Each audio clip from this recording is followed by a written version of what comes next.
నమస్తే. AP TV journalist సత్యం కోసం ధర్మం కోసం. నా పేరు కృష్ణంరాజు వివిఆర్. ఆంధ్రప్రదేశ్లోని కూటమి ప్రభుత్వం గూగుల్ అదానీతో ఒక ఎంఓయూ కుదుర్చుకొని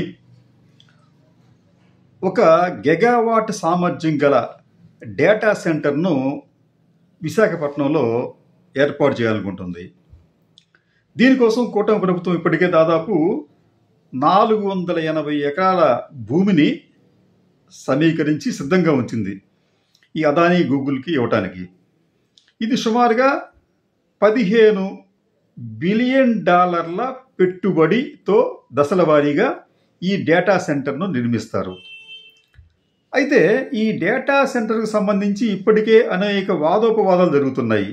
ఈ డేటా సెంటర్ వల్ల విపరీతమైన విద్యుత్ వినియోగం అవసరమవుతుందని, నీరు కూడా ఎక్కువ వాడవలసి వస్తుందని, పర్యావరణమైన సమస్యలు కూడా ఉత్పన్నమవుతాయని చెప్పి ఒకవైపు కొంతమంది వాదిస్తుంటే, మరోవైపు ఈ డేటా సెంటర్ వలన భవిష్యత్తులో ఆంధ్రప్రదేశ్ రూపురేఖలు మారిపోతాయి, అనేక వేల మందికి ఉద్యోగాలు వస్తాయని చెప్పి మరికొందరు చెప్తున్నారు.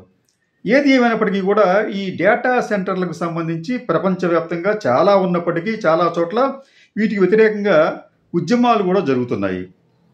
ఇది ఒక ఆస్పెక్ట్ అయితే, రెండో ఆస్పెక్ట్ ఏమిటంటే ఈ గూగుల్ డేటా సెంటర్ని ఏర్పాటు చేయడానికి సమయం పడుతుంది.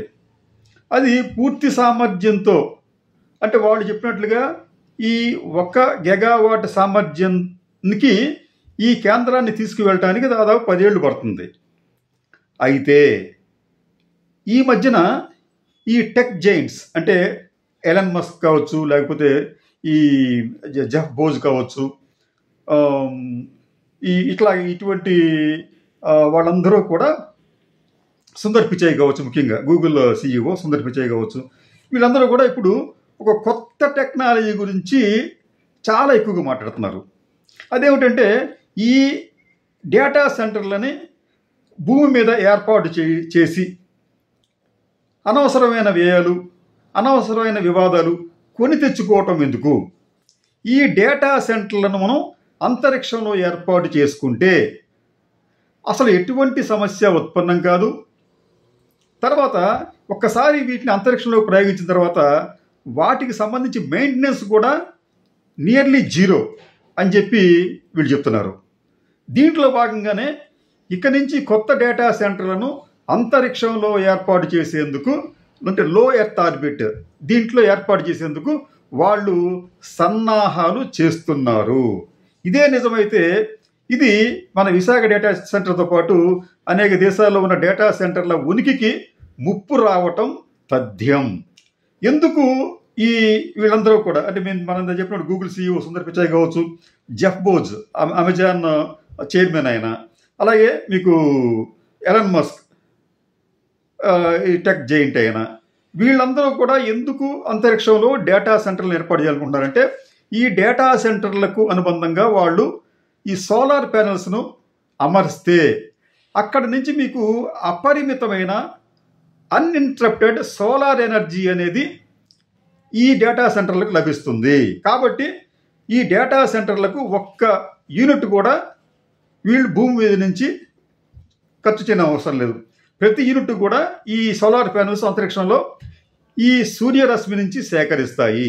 అదే మీకు ఫర్ ఎగ్జాంపుల్ మీకు ఈ విశాఖపట్నం డేటా సెంటర్ని ఇక్కడ ఏర్పాటు చేస్తే దానికి దాదాపు 10 మెగావాట్ల సామర్థ్యం గల విద్యుత్తు నిత్యం అవసరం అవుతుంది. ఇంత విద్యుత్ ఉత్పత్తి చేయాలి అంటే దానికి సంబంధించి మళ్ళీ మనం కొత్తగా విద్యుత్ కేంద్రాలను ఏర్పాటు చేసుకోవాలి. ఫలితంగా అదే మీకు థర్మల్ విద్యుత్ అయితే మనకి దానివల్ల కొంత కాలుష్యం ఏర్పడుతుంది. ఈ విద్యుత్ బొగ్గు సరఫరా లేకపోతే సరిగ్గా వాటి ఉత్పత్తికి అంతరాయం కలుగుతుంది. ఇటువంటి సమస్యలన్నీ ఉంటాయి. రెండోది, నీటి వాడకం కూడా చాలా అపరిమితంగా ఉంటుంది ఈ భూమి మీద వీటిని ఏర్పాటు చేస్తే. కానీ ఎందుకంటే ఈ వాటర్ ఎందుకంటే కూలెంట్గా ఉపయోగపడుతుంది ఆ సెంటర్లలోని పరికరాలకి. కానీ అంతరిక్షంలో అయితే అసలు ఇటువంటి నీటి అవసరమే ఉండదు. ఎందుకంటే అంతరిక్షం కూడా మీకు లో ఎర్త్ ఆర్బిట్కి వచ్చేప్పటికి అక్కడ -148 నుంచి 220 degrees Fahrenheit మైనస్ ఫారెన్హీట్ ఉష్ణోగ్రత ఉంటుంది. అంటే 0 కన్నా తక్కువ అక్కడ అతి శీతలంగా ఉంటుంది. కాబట్టి ఆ పరికరాల సామర్థ్యం కూడా, అంటే అంతరిక్షంలో ఏర్పాటు చేసే డేటా సెంటర్ల పరికరాల సామర్థ్యం కూడా బాగా పెరుగుతోంది. మరమ్మతులు తగ్గిపోతాయి. కాబట్టి ఏంటంటే వీళ్ళు ఈ బాధంతా మనకెందుకు, భూమి మీద ఏర్పాటు చేయటం ఇవన్నీ మనకెందుకని చెప్పి అంతరిక్షంలో వీటిని ఏర్పాటు చేయాలనుకుంటున్నారు. వచ్చే 10 ఏళ్లలో వీటిని ఏర్పాటు చేయడానికి సన్నాహాలు చేస్తున్నారు ఈ ముగ్గురు ప్రముఖులు కూడా. సుందర్ పిచాయ్ దీనికి సంబంధించి ఆయన చాలా స్పష్టమైన ప్రకటన చేస్తూ ఆయన చెప్పిన మాట కూడా ఒకసారి మనం విందాం.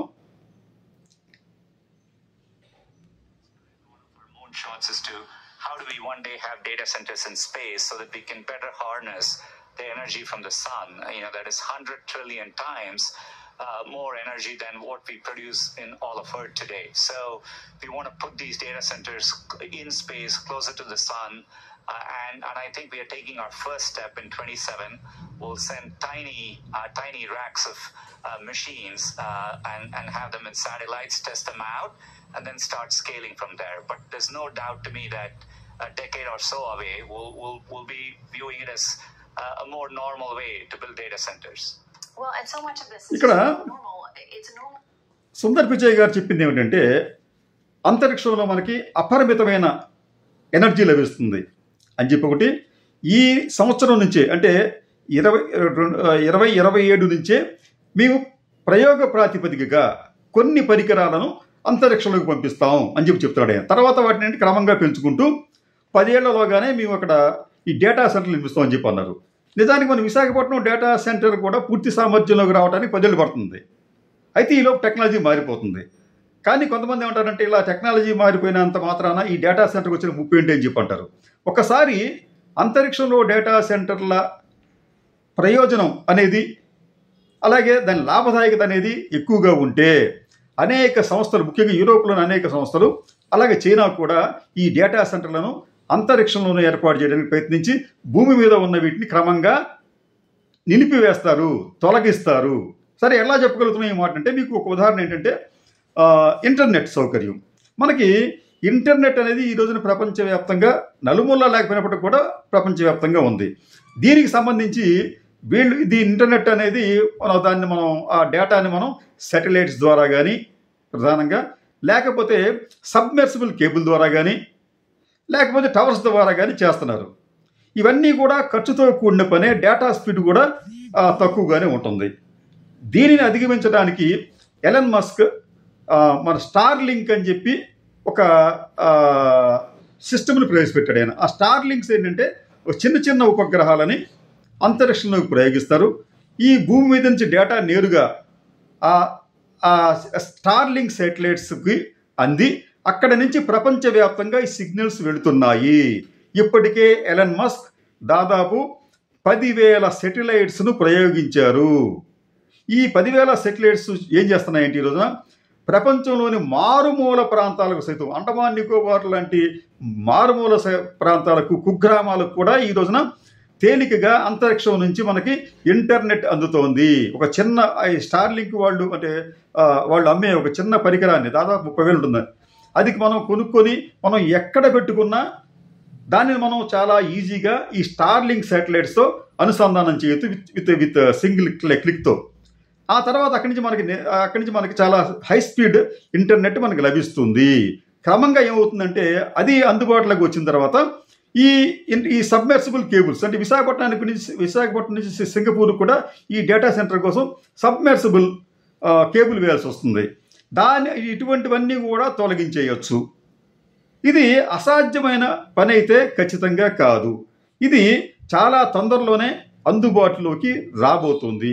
ఇది నిజంగా అందుబాటులోకి వస్తే ఈ డేటా సెంటర్ వల్ల కలిగే ప్రయోజనాలతో పాటు కలిగే నష్టాలు కూడా మనం నివారించడానికి ఆస్కారం ఏర్పడుతోంది.